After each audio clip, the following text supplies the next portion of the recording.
On February 22, 2026, the world's economic landscape is a grand chessboard, over 190 nations, each playing its own unique game. Some countries move boldly and quickly, chasing rapid growth and headline-grabbing projects. Others advance cautiously, prioritizing stability and careful progress. Why such different paths to prosperity? Each nation's strategy is shaped by its history, culture, geography, and political reality. A resource-poor island plays a different game than a vast, resource-rich continent. Young nations may rush to grow, while established ones guard their stability. These choices reflect deep beliefs about risk, reward, and the role of the state. Like individuals choosing between risky startups or safe bonds, nations weigh their own circumstances and tolerance for risk. Decisions in Beijing, Washington, Berlin, or New Delhi all reflect these philosophies. The global economy isn't a single system. It's a dynamic arena where strategies collide and cooperate. There's no universal playbook. Nations experiment, succeed, and fail as they navigate this complex chessboard. The strategies they choose shape billions of lives and the future balance of global power. For decades, economists sought a universal economic blueprint, one model to guarantee prosperity. Free market capitalism, the so-called Washington Consensus, once seemed like the answer, especially after the Soviet Union's collapse. But the world is too diverse for a one-size-fits-all strategy. What works for Singapore could be disastrous for a large agrarian nation. Each country's political system, social fabric, and geography matter immensely. Importing a model like software is a dangerous illusion. A young, growing nation needs jobs. An aging one, like Japan, must focus on automation and services. Resource-rich countries face the resource curse, while landlocked nations must find ways to connect globally. China's state-led capitalism, Germany's social market economy, and Scandinavia's welfare states all show valid, tailored paths. The lesson's success comes from crafting a strategy that fits a nation's unique circumstances. There's no best model, only the best fit. The global economy is a living laboratory of ideas, not a single formula. Understanding this diversity is key to making sense of the world. Some countries choose the economic fast lane, chasing rapid, explosive growth. They invest heavily in new industries, infrastructure, and technology. Skyscrapers rise overnight, new cities emerge, and billions flow into innovation. The philosophy: grow now, solve problems later. This approach can lift millions from poverty and transform a nation's global standing in a generation. But the risks are huge. Growth is often fueled by debt, creating bubbles that can burst disastrously. Rapid industrialization can damage the environment and widen social inequality. Fast economies may become brittle, relying on a few industries or constant government spending. A sudden shock, like a drop in exports or rising interest rates, can trigger collapse. The very forces that drive the boom can also cause the bust. The fast lane offers breathtaking rewards, but the risk of a spectacular crash is always present. Success demands careful management, not just speed. The thrill of rapid growth comes with a constant threat of instability.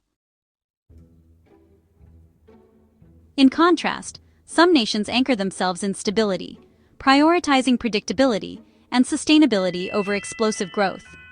These countries, often in Western Europe, build strong social safety nets, robust regulations, and long-term plans.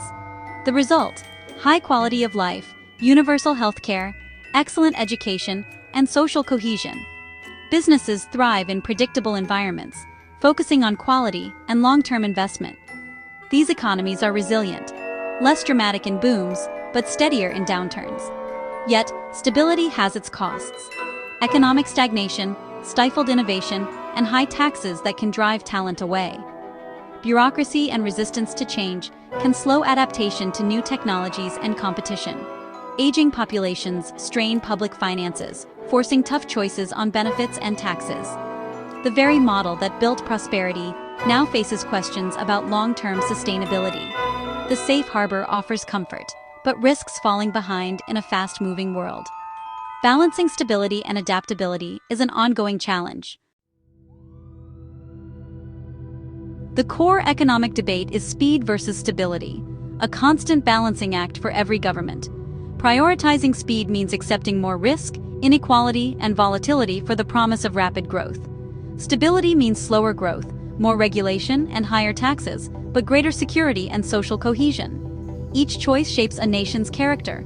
Disruptors gamble on the future, stewards preserve the present. There's no single right answer, just different priorities and trade-offs.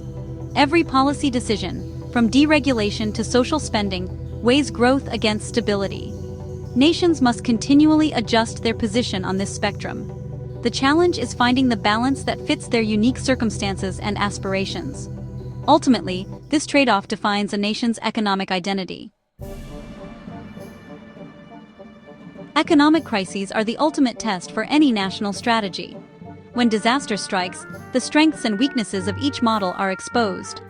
Fast economies, fueled by debt and risk, can unravel quickly.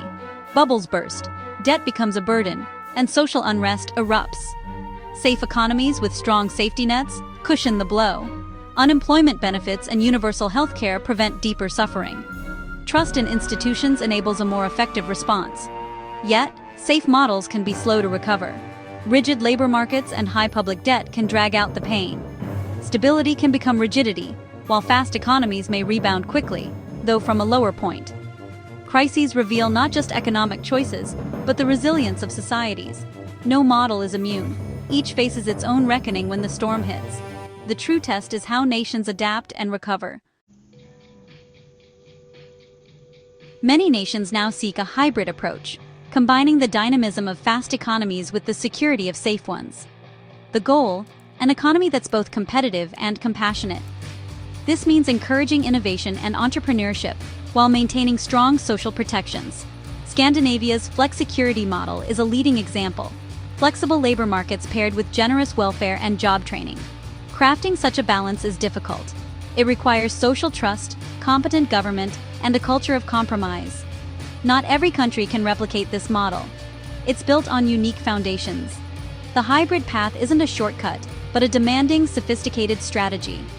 Success depends on thoughtful adaptation, not just mixing policies.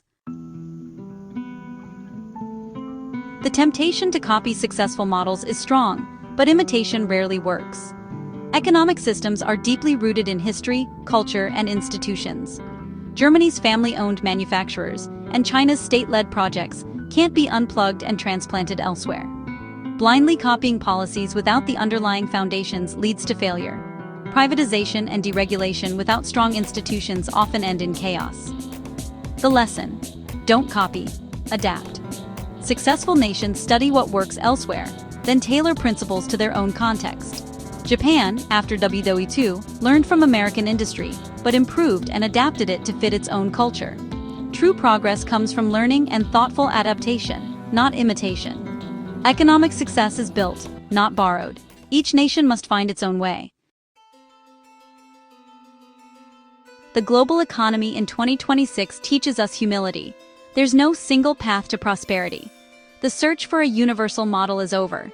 Diversity is the new reality. Success comes from understanding a nation's unique strengths, weaknesses, and culture. Strategies must be homegrown, tailored, and flexible, balancing speed and stability as circumstances change. Learn from others, but never blindly imitate. The future will be a mosaic of different models, each experimenting to find what works best. This diversity drives innovation and resilience. Ultimately, a nation's destiny is shaped by its own choices and creativity. The most prosperous countries will be those that forge their own path, reflecting their true character. Prosperity is not about copying a model, but building one that lets a nation's people thrive in their own way.